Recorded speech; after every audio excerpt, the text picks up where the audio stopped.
I'm going to share with you why most men won't cry or can't cry. I'm going to share with you today the reasons why men struggle to emote.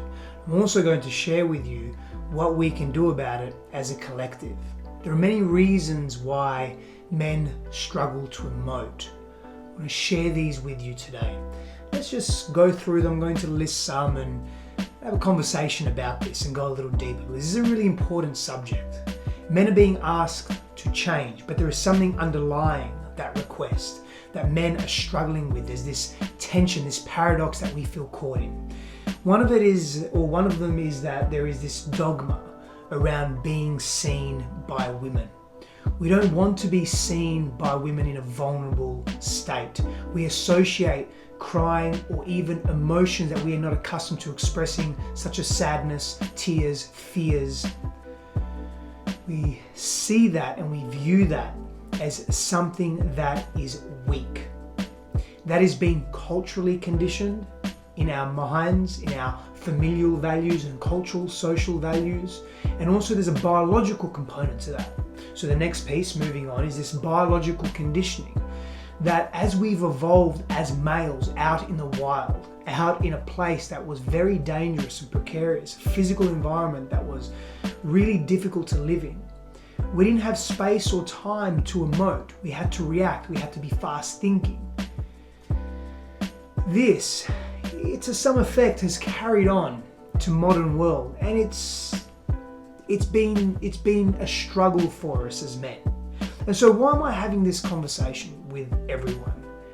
Well, firstly, it's something that I'm deepening my understanding of every day, every moment. I've been in this space for many years.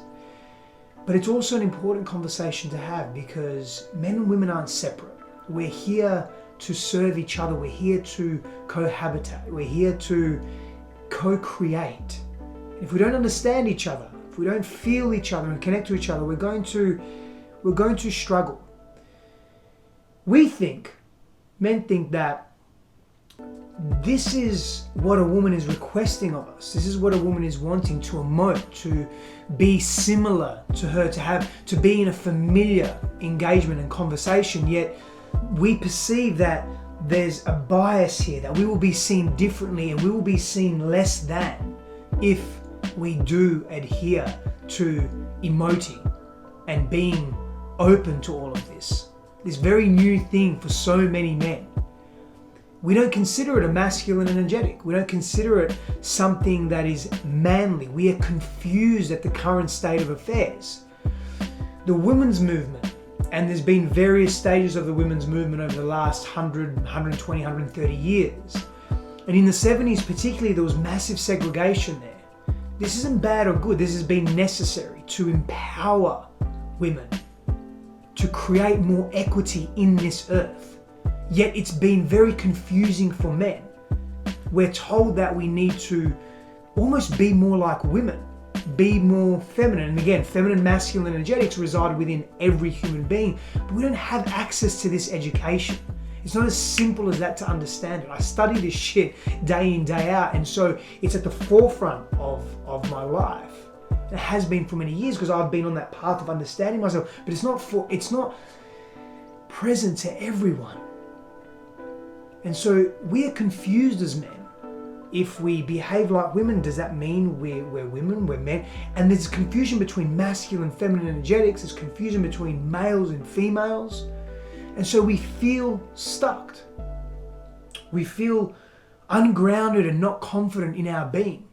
Now again, none of this is excuses for not being able to adapt and adopt and tap into our emotional expression, which is very important for so many reasons, and I'll explain that in a moment. But we fear what is heavily suppressed within us because we haven't made contact with it. And because we haven't made contact with it, it's foreign to us. It's so much novelty there that we can't go there immediately. We can't just flood ourselves with this new way of being. And we're challenged by that. And there's also shame in that challenge because males, the male brain, but also masculine energetic, likes to be able to fix, likes to not be wrong, likes to impress, be validated, wants to be of value, wants to be of deep utility, recognizes itself and its value in the world through its status, through its contribution, through its effect in the world, upon the lives of people that the man cares about. And if he can't access that, he feels ignorant. And there's great shame in that. There's a perception that the protector energy, which is generally held by the masculine and generally held by males, can't be held in integrity when we are being vulnerable or emoting. So there's this disconnect and bias there. There's this issue around cultural and familial values that if we start to emote and start to speak of our generational trauma, our generational pain, the shame that we've experienced, the abuse that we've experienced, sexual, physical, emotional. So many males are physically and sexually abused that we don't even know about. We don't speak about it because men don't have those access points, and I'll speak to that later. But because there is so much of that shame and fear around generational pain that we've experienced, we have shame around bringing in other members of our lineage, of our name, of our family into our present day trauma. So we suppress our emotions further and more. We restrict ourselves from expression. Men are actually quite complex, and being drilled and being told we are simple when we express complex emotions feels very foreign to us. Complex meaning layered. I don't mean we're difficult, I mean we're layered. The human sphere is. There's a simplicity to the human condition and there's a complexity. And we're being asked to step into and onto a stage, into an aspect of self and onto a stage that we haven't stepped on before. And there is complexity in that. It's not as simple as what it looks like.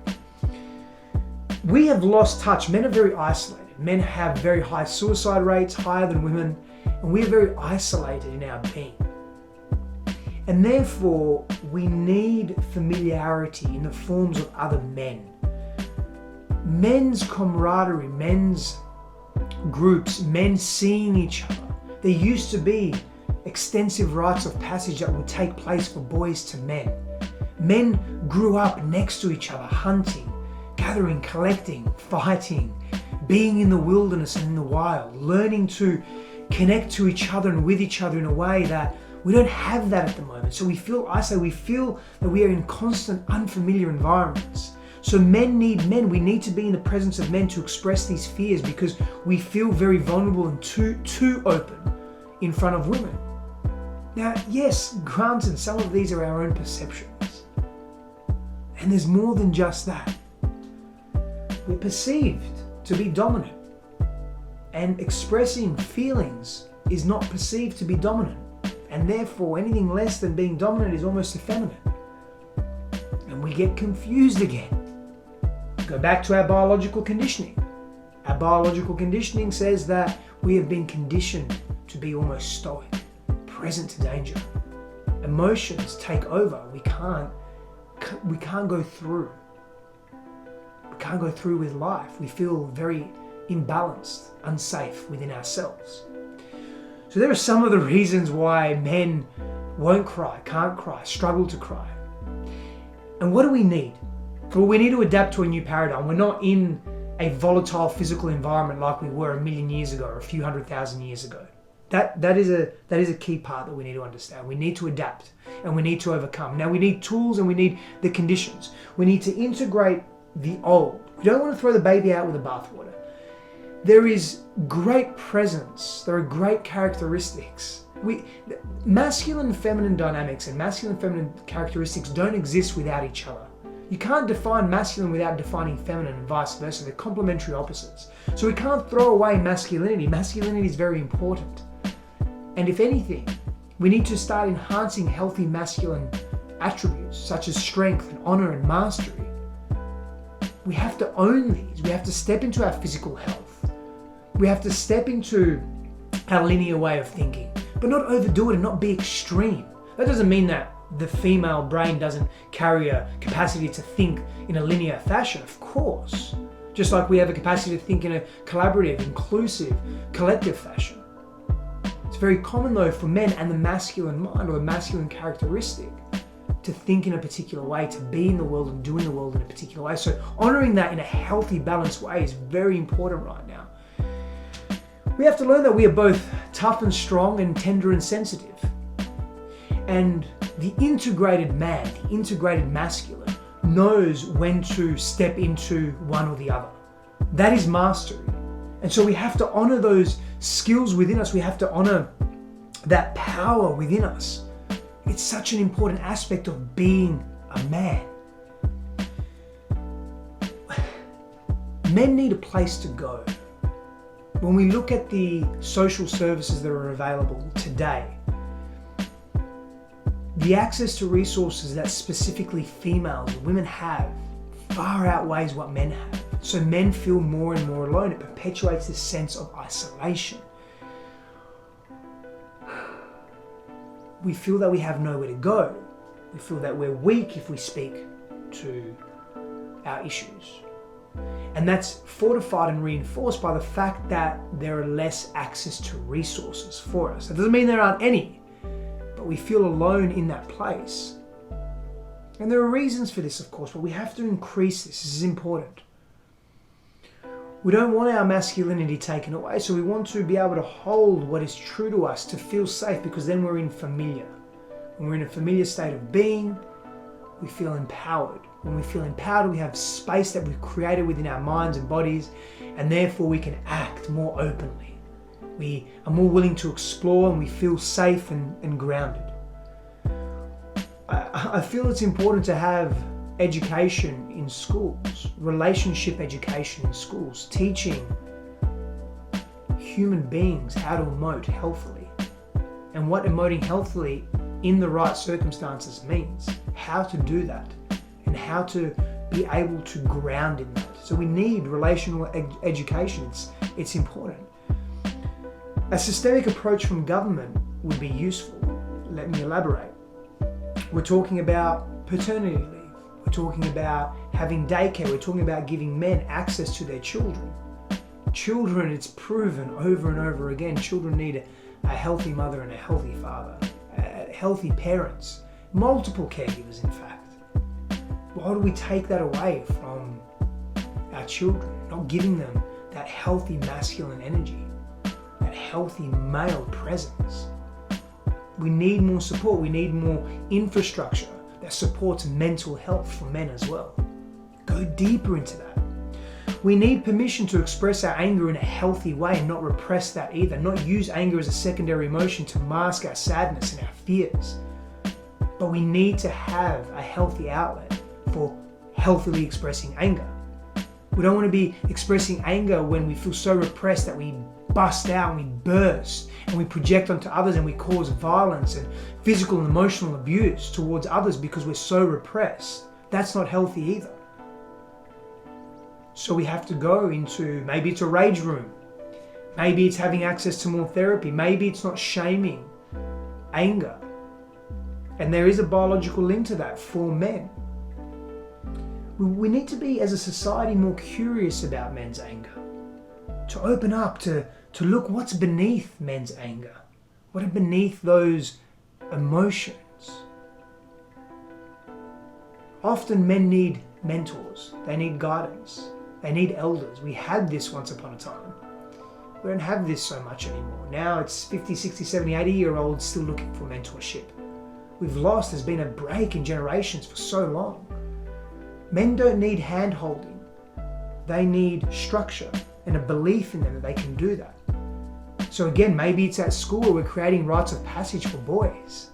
These are some options that are very available to us. Getting boys out in the wilderness more, bonding with each other, connecting here, feeling each other, learning how to deal with conflict in a healthy way. We need guidance and we need systems. Men function very well in that space. So there are some of the reasons why men won't, don't, can't cry. And there are some potential solutions that we can start to bring into our society, into our individual homes to work together. Men need compassion and non-judgment, forgiveness from the feminine, from women. We really do need this. And we need to step into that and own that, deserve that, earn that. And be consistent, be trustworthy, be in integrity be available, be reliable. And we need to have that faith from the women in our lives. And we need to do this together, not separate. Yes, we have men's work and we have women's work because there's a familiarity that's bred there and takes place, and there's a heart opening that transpires, but we need each other. And we need to do this together. Some of the biggest issues we face in life come from the wounding that we experience as children. And when there's no outlet as an adult to let that go, release that and express that and be with that, understand it, feel it, we feel very stuck in life. The opportunity is to go into that wounding, not to experience every detail of the past, but to feel our feelings that were repressed, that were let go, that we didn't attend to because we were too scared or we didn't know how to, we weren't taught. There's a love block assessment that I've created to look into your deepest fears and equilibrate them, move through them. You'll be able to find that at growwithsteph.com. I'll see you there.